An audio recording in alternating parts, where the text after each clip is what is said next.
Be me Saul, 30-something software architect.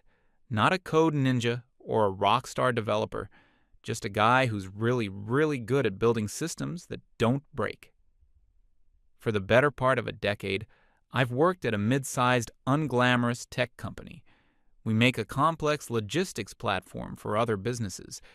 It's the kind of software that makes the modern world function, but nobody ever thinks about it. It's my baby, in a way. I designed the core architecture from the ground up. Let's call it the engine. The engine is efficient, stable, and incredibly complex. It has its quirks, sure, like an old but reliable car, but I know every single one of them. I know which parts to grease, which to leave alone, and which will explode if you look at them funny. My life is pretty quiet. Work, go home, play some games, work on personal coding projects. I'm not antisocial, just focused. I believe in merit. You're either good at your job or you're not. Everything else is just noise. The team is, or was, the same way. A small group of old guard developers, guys who have been around, who speak in code and not in corporate buzzwords. We didn't have drama. We had problems, and we fixed them. Our meetings were short and to the point. It was a well-oiled machine, unsexy but profitable. Then, one day, the owner called an all-hands meeting. He was a decent guy, a businessman, not a tech guy. He cared about the bottom line and trusted us to handle the details. He stood at the front of the room, beaming like he'd just won the lottery. He announced we were getting a new head of development to modernize our workflow and foster a more dynamic culture. My internal red flag alarm started ringing softly. In walks Amalia. She had that specific look, the kind of person who has a pristine LinkedIn profile with a dozen endorsements for strategic leadership from people you've never heard of. She gave a big, bright smile and launched into a speech. It was a masterclass in saying absolutely nothing, a verbal Jackson Pollock painting of buzzwords: synergy, holistic approach, psychological safety, actionable insights, deconstructing legacy hierarchies. The owner was practically swooning. He saw progress. He saw the future. I saw a car crash in slow motion. The old guard guys were just staring, blank-faced, trying to parse what any of it meant. MFW. I realize my job is about to become 80% less about coding and 800% more about whatever this is. The first week was interesting. Amalia didn't try to understand the tech. She didn't ask about the engine, or our release cycle, or our technical debt. Instead, she scheduled one-on-one meetings with everyone to understand our feelings about the workplace. My turn came. I sat in a conference room with her. She had a brand new notepad and a pen that probably cost more than my keyboard. She asked me how I felt about the team's dynamic. I told her it was functional. We have a clear goal and we work towards it. She tilted her head, giving me a look of deep concern. But do you feel heard, Saul? I told her I feel heard when my code gets merged and the system works. This was clearly the wrong answer. The smile didn't falter, but her eyes tightened. She scribbled something on her notepad. I'd bet my entire salary it was problem. Soon after, the real changes began. First came the meetings. So many meetings. We now had a mandatory morning circle of trust. Every day, for 30 minutes, we had to go around and share our emotional state and one personal victory from the previous day. Most of the old guard guys just mumbled something like, "I'm fine, I fixed a bug." My contribution was usually, "Tired? Need coffee? Let's get to work." Amalia would always gently correct me. "Saul, this is a safe space. The work will be there. We need to connect as humans first." My desire to connect as a human was directly proportional to the number of open tickets in the system. Productivity started to dip. What used to be a quick chat at a desk to solve a problem now required scheduling a 45-minute meeting with a formal agenda. But Amalia's reports to the owner were glowing. She wasn't measuring lines of code or uptime. She was measuring team engagement. She sent out surveys about workplace satisfaction. Of course, satisfaction was up. We were barely working. The real test came a few weeks later. We had a major project on the roadmap, a complete overhaul of our database interaction layer, a delicate, complex surgery on the heart of the engine. I had spent the better part of a month mapping it out, a careful, phased approach that would minimize downtime and risk. I presented my plan to Amalia. She listened patiently, nodding. When I was done, she smiled. "This is great work, Saul. Very thorough, but it feels very top-down." I had no idea what that meant. "I want this to be a democratic process," she continued. "I don't believe in the lone genius model. The best ideas come from the collective." And so she created the Architectural Committee. The purpose of this committee was to review and approve all major technical decisions. The members, the entire development team, from me, with 15 years of experience, down to the intern we hired a month ago who was still trying to figure out how Git works. Every member had an equal vote. My heart sank into my stomach. I knew it was over. The first committee meeting was a nightmare. I presented my database overhaul plan again, this time to the entire room. I explained the reasoning, the risks, the specific technical choices based on years of dealing with the engine's quirks. When I finished, Amalia opened the floor for discussion. One of the junior developers, a kid fresh out of college, raised his hand. He said he'd just read a blog post about a brand new, experimental database technology. Let's call it Hyperbase. He argued that my plan was unimaginative and that we should be bold and rewrite the entire thing using Hyperbase. I calmly explained that Hyperbase was not production-ready, had no long-term support, and was completely unsuited for our specific use case. I listed about 10 technical reasons why it was a suicidal idea. Amalia beamed at the junior dev. "Thank you for that," she said. "This is exactly what I was hoping for, challenging the status quo, thinking outside the box. Saul, I feel your response was a bit dismissive. We need to encourage this kind of brave thinking, not shut it down." I felt like I was in the Twilight Zone. I tried to argue, bringing up facts, data, benchmarks. But I wasn't arguing about technology anymore. I was arguing against a feeling. The discussion devolved. People who had never even worked on the database layer were now passionately debating its future, based on half-remembered articles and conference talks. In the end, it went to a vote. My carefully constructed, safe, and logical plan was voted down. The winning proposal? A compromise to create a research spike to investigate using Hyperbase for a small part of the system.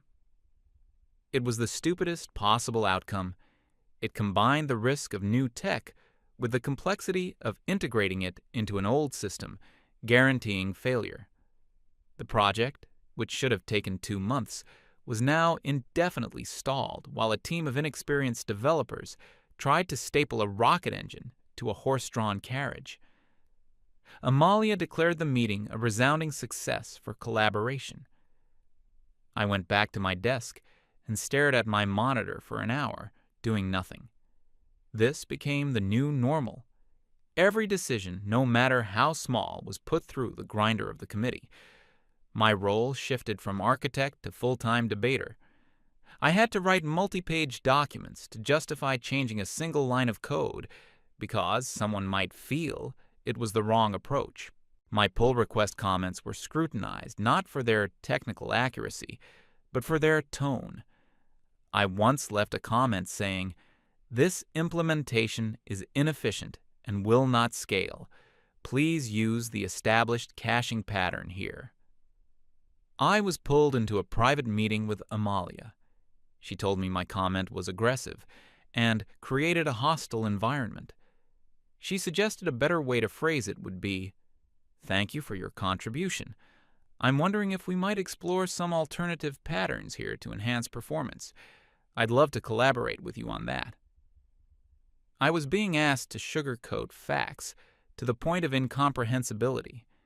The old guard developers saw what was happening. They retreated into a shell. They'd just do their assigned tickets, keep their heads down, and say yes in the meetings. There was no point in fighting. The passion was gone. The place felt like a morgue with better lighting. We weren't a team of engineers anymore. We were a support group that occasionally wrote some code. The quality of the product began to suffer. Small bugs started creeping in. Performance degraded slowly, almost imperceptibly. The research spike for Hyperbase had predictably gone nowhere, wasting 6 weeks of development time. When I brought up the slipping deadlines and rising bug count to Amalia, she had a ready-made explanation. "This is expected, Saul. We are paying down the emotional debt of the previous toxic, high-pressure culture. We are healing. Once the team feels truly safe, productivity will skyrocket." It was like she was in a cult, and the cult was her own LinkedIn feed. I started to feel a profound sense of exhaustion. It wasn't the work. The work was easy. It was the fight. The constant draining battle against incompetence disguised as empathy. The breaking point wasn't a big explosion. It was a small, quiet moment. I was in another committee meeting. We were debating the color of a button for 3 hours.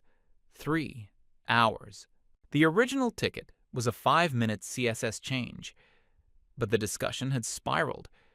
We were talking about the emotional impact of the color blue, the accessibility implications of a certain shade of gray, the patriarchal connotations of sharp corners versus rounded corners. I just sat there and I felt nothing. The frustration was gone. The anger was gone. All that was left was a deep, hollow emptiness. I realized I didn't care anymore. I didn't care if they painted the button rainbow-colored and made it scream when you clicked it. My job was no longer to build things. It was to manage feelings. And I was a terrible feelings manager. That night, I went home, updated my resume, and quietly put my status on LinkedIn to open to work. My inbox exploded. Recruiters from actual tech companies, companies that build things, were all over me. It was a strange feeling. In Amalia's world, I was a dinosaur, a relic of a toxic past. But out here in the real world, my skills were in high demand. I went through a few interviews. It felt amazing. They asked me hard, technical questions. They wanted to see my work. They cared about what I could build, not how I felt about the color blue. I got 3 offers in a week. One of them was from a company I deeply respected. More money, more responsibility, and a role as a lead architect on a genuinely interesting project. I accepted it without hesitation. The next morning, I walked into work and typed up my 2-week notice. It was short, professional, and devoid of any emotion. I handed it to Amalia. She read it, and for the first time, her corporate smile faltered, just for a second. Then it was back in place.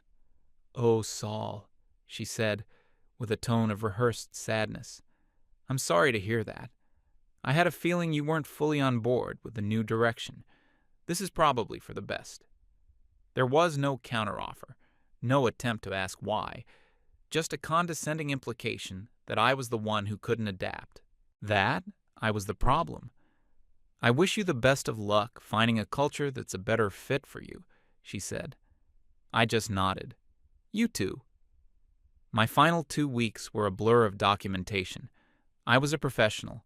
I wasn't going to sabotage anything. I loved the engine, even if I hated what the place had become. I wrote hundreds of pages of documentation. I detailed every quirk, every hidden dependency, every dark corner of the system I had kept in my head for years. I held handover meetings. I tried to explain the architecture to the remaining developers. They just stared at me with dead eyes. They knew they were screwed. Amalia, of course, had already planned my replacement, or rather, replacements. She told the team that my departure was a fantastic opportunity to decentralize knowledge and empower new voices. She wasn't going to hire one architect. She was hiring 2 senior collaborative developers. Their names were Lena and Ellis. They were brought in to interview during my last week. I was not invited to be part of the interview process naturally, but I saw them in the hallway. They looked exactly like you'd expect. The same energy as Amalia. They talked a lot about their experience in agile transformation and building inclusive digital spaces. I heard from one of the old guard guys that in their technical interview, they spend most of the time criticizing the legacy nature of our codebase without offering any concrete solutions. Amalia hired them on the spot. On my last day, a few of the old guard developers took me out for a quiet lunch. They didn't say much. They just shook their heads. "You're getting out at the right time," one of them said, staring into his beer. "It's over, man," said another. "She's building her own little kingdom." They knew it. I knew it. But there was nothing to be done. When I got back to the office, I packed my small box of things. My keyboard, a couple of books, a coffee mug. Amalia walked by as I was heading for the door. "Good luck, Saul," she chirped, as if I were heading off on vacation. I didn't look back. I walked out of that building and took a deep breath of fresh air. It felt like I had been holding my breath for months. A huge weight lifted from my shoulders. It was the feeling of freedom. Freedom from the meetings. Freedom from the committees. Freedom from the endless, circular, pointless talk. I started my new job a week later. It was everything I had hoped for. Smart people, hard problems, and a culture of getting things done. I was happy. I mostly forgot about the old place. It was like a bad dream. But about a month later, I got a text from one of the old guard guys who still worked there. It was a screenshot of an internal company announcement. It was from Amalia. She was proudly announcing their first major project since my departure. A full-scale refactoring of the engine, the announcement read, to modernize the codebase, eliminate technical debt, and align it with our new collaborative values. I stared at the text. They were going to rewrite the engine. Lena and Ellis, the 2 new hires who thought CSS button colors had patriarchal undertones, were going to perform open-heart surgery on a system they didn't understand. I put my phone down, and for the first time in a long time, I smiled. I knew exactly how this story was going to end. Be me, again. Happily employed at new job. The work is challenging. The people are competent, and meetings are only scheduled when absolutely necessary. It's paradise. I'm so absorbed in my new project that I barely think about the old company. But every now and then, I'd get a message from Dave, one of the old guard guys who was still trapped there. These messages were like dispatches from a failing state. It started with the refactoring project. Dave told me Lena and Ellis kicked it off with a company-wide presentation. They presented a roadmap full of colorful charts and inspiring quotes. Their primary goal, they said, was not performance or stability. It was code readability and inclusivity. Their first major action was to implement a new set of ethical coding standards. This included a linter that would automatically reject any code containing problematic words. Master and slave for databases were obviously out, replaced with primary and replica. Fine, whatever. Industry is moving that way anyway. But it didn't stop there. The word execute was flagged. It was deemed too violent. It had to be replaced with perform. Any function named sanity check was renamed to coherence validation. They spent 2 full weeks, a team of 10 developers, just renaming variables and functions across millions of lines of code to comply with their new Bible of acceptable terms. MFW, an entire sprint, is dedicated to a glorified find and replace because the word execute might hurt a server's feelings. Dave said the old guard just did it. It was easier than arguing, but this was just the warm-up act. The real fun began when Lena and Ellis started improving my core algorithms. The engine had a highly optimized scheduling system. It was the secret sauce of the whole platform. It was complex, multi-threaded, and very, very fast. It looked intimidating if you didn't understand the math behind it. Ellis declared it unreadable and a monument to solitary, non-collaborative design. She decided to replace it with a much simpler, more democratic algorithm she'd learned in a coding boot camp. It was the programming equivalent of replacing a V8 engine with a hamster on a wheel. The old guard developers tried to warn her. They showed her benchmarks. They drew diagrams on whiteboards. They explained that the existing system was complex for a reason. She listened with a patient smile and then told them that an over-reliance on benchmarks was a form of cognitive bias and that simplicity and clarity are their own form of performance. They pushed the new hamster wheel algorithm to production. The effects were immediate. System-wide performance dropped by 40%. Reports that used to take seconds now took minutes. The user interface felt sluggish and unresponsive. When clients started complaining, Amalia went into full spin mode. She sent out a company-wide email. She didn't call it a performance degradation. She called it an intentional calibration of user experience. She wrote, and I quote from Dave's screenshot, "We are encouraging our users to adopt a more mindful and deliberate pace in their workflow." They were literally telling their customers that the software was slow on purpose for their own good. Topkek. The bugs started next. Not just simple bugs, but deep architectural ones. The problem with rewriting something you don't understand is that you don't know what you don't know. My old code had a lot of what looked like redundant checks and weird edge case handling.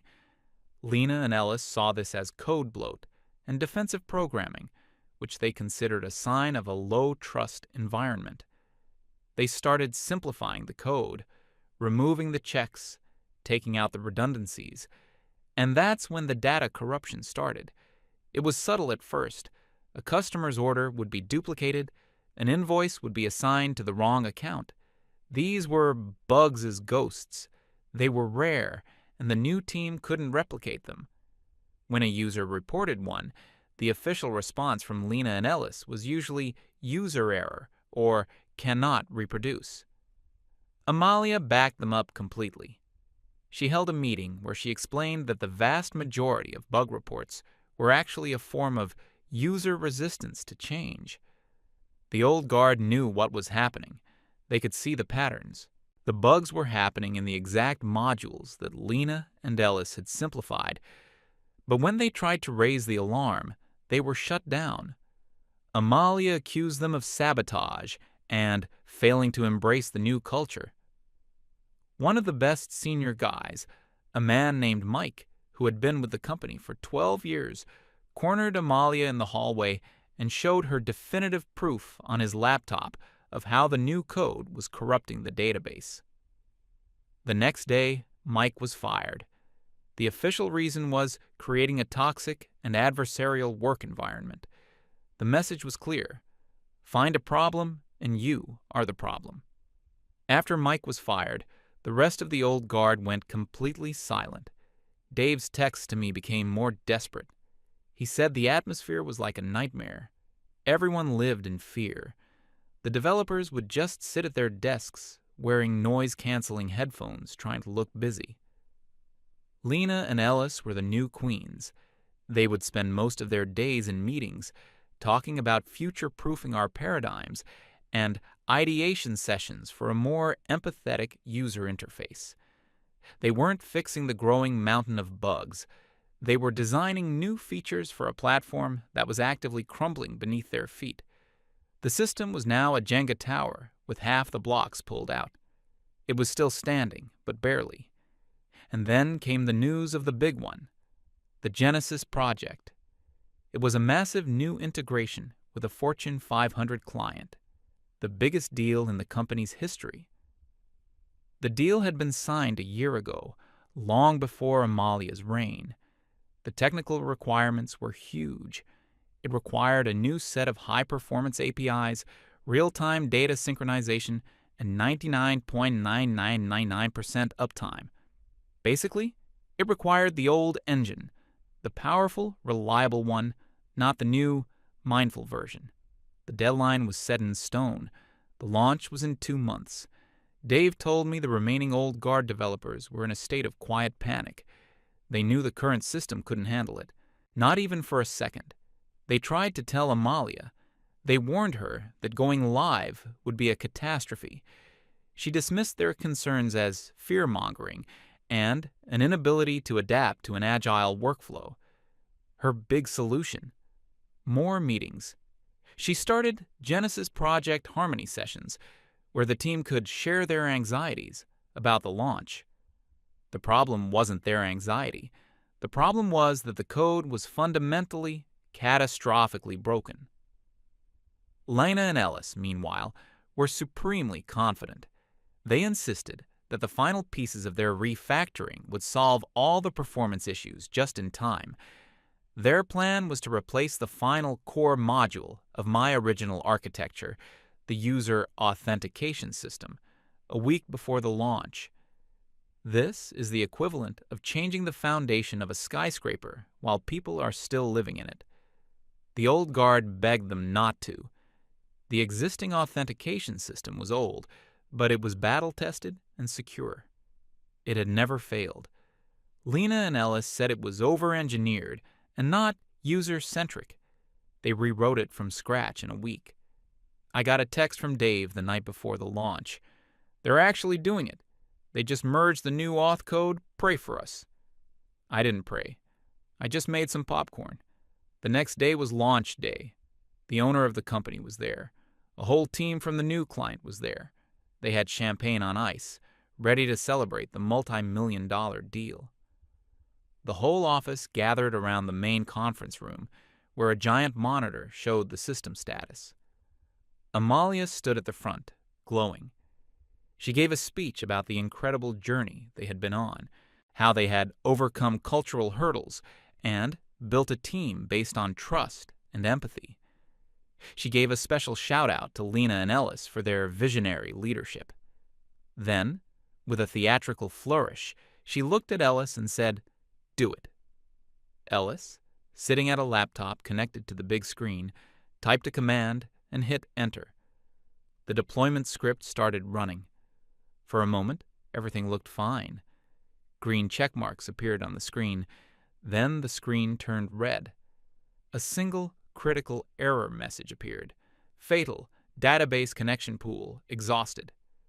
Before anyone could even process what that meant, a cascade of other errors flooded the screen. API gateway unresponsive. 503 service unavailable. Null pointer. Exception in core services. The entire system status dashboard lit up like a Christmas tree from hell.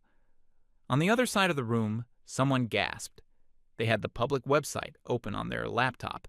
It was showing a default server error page. It was down, all of it.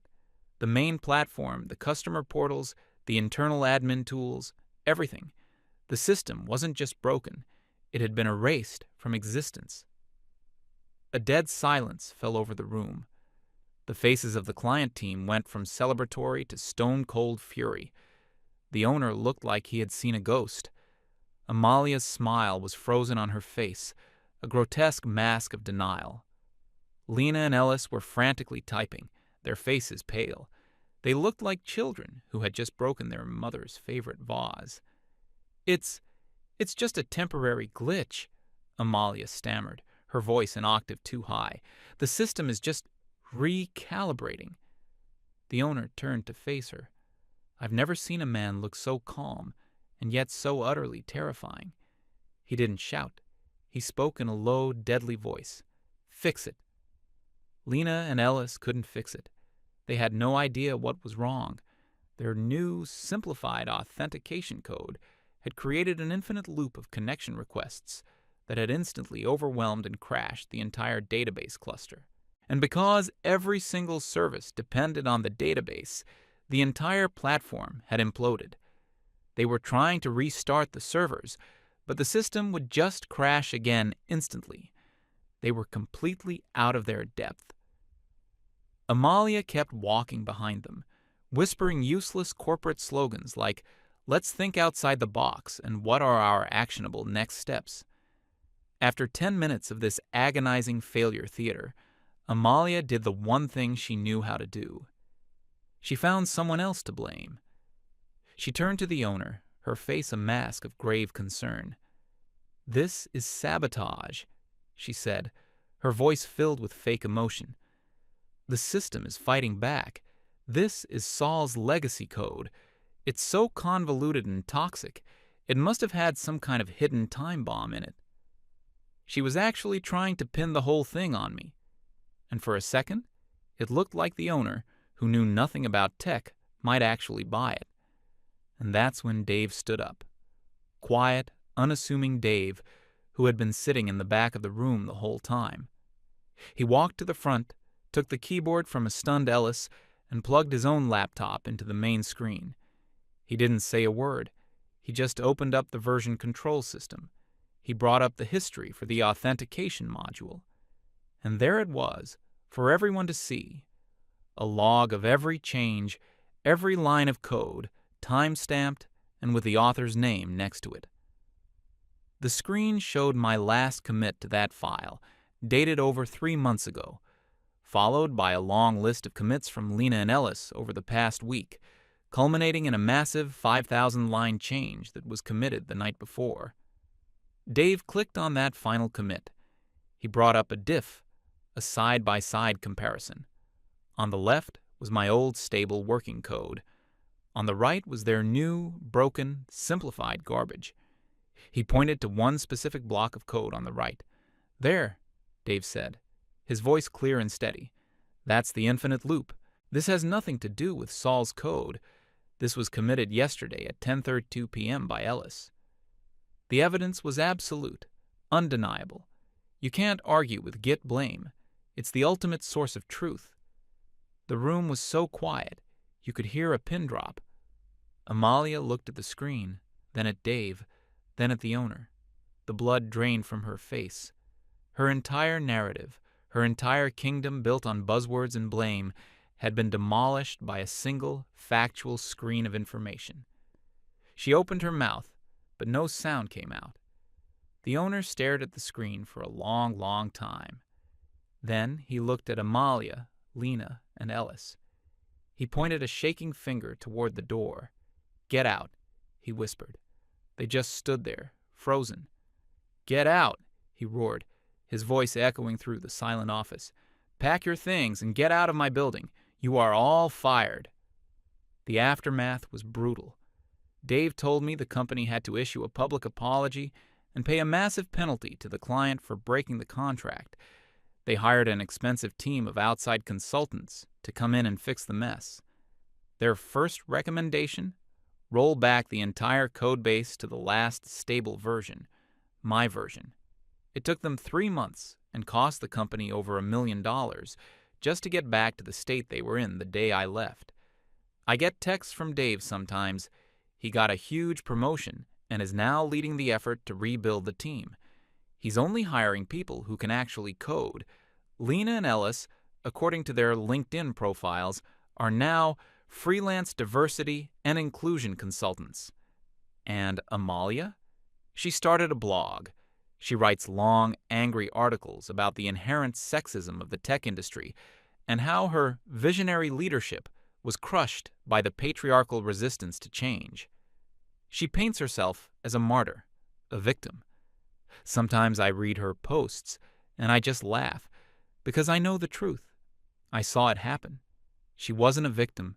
She was a hurricane of incompetence in a pantsuit. As for me, I'm still at my new job. I got a promotion too. I'm leading a team building something new and exciting. My work is respected. My skills are valued. My reality is based on logic, not feelings. It turns out that in the end, the real world doesn't care about your ideology. It doesn't care about your buzzwords or your safe spaces. It just cares about one thing. Does the engine work? And mine always did.